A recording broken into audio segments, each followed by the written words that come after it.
শক্তিমন্ত চ্যানেলের পক্ষ থেকে সকলকে স্বাগত। প্রত্যেকেই ভালো থাকবেন।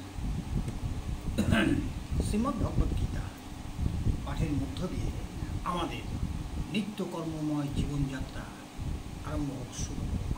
নমো বাসুদেবায় নমো নমঃ। কৃষ্ণস্থ ভগবান স্বয়ং হরে কৃষ্ণ। ভগবদ গীতা স্বয়ং ভগবানের দিব্যবাণী অমৃত কথা। গীতার নিত্য অপৌরুষেয় ব্রহ্মযোগ শাস্ত্র পঞ্চম বেদ। গীতা পাঠের মধ্য দিয়ে ভগবান পূজিত হন, ভগবান আনন্দিত হন, সুখে থাকেন। ভগবান এত আনন্দিত হন বলে আমাদের আশীর্বাদ বর্ষণ করেন। প্রত্যেকটি সনাতনী হিন্দু ধর্মের গৃহে অতি আবশ্যক ধর্মীয় নির্দেশ বা ধর্মীয়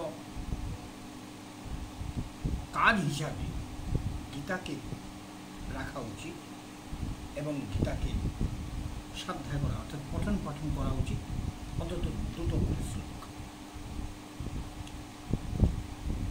নমো ব্রহ্মণ্য দেবায় গো ব্রাহ্মণ হিতায় চ জগদ্ধিতায় কৃষ্ণায় গোবিন্দায় বাসুদেবায় নমো নমঃ।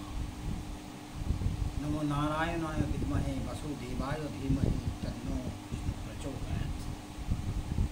চতুর্থ অধ্যায় জ্ঞান যোগা। শ্রী ভগবান বাচ।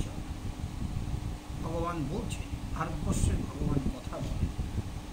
বিশ্বের আর কোনো দেশের ভগবান সরাসরি এইভাবে কথা বলেন না, একমাত্র ভারতবর্ষের ভগবান কথা বলেন। এটি হচ্ছে ভারতবর্ষের আধ্যাত্মিকতা এবং ভারতবর্ষের যে আধ্যাত্মিক ধর্ম দেশ, তার প্রমাণ এটাই।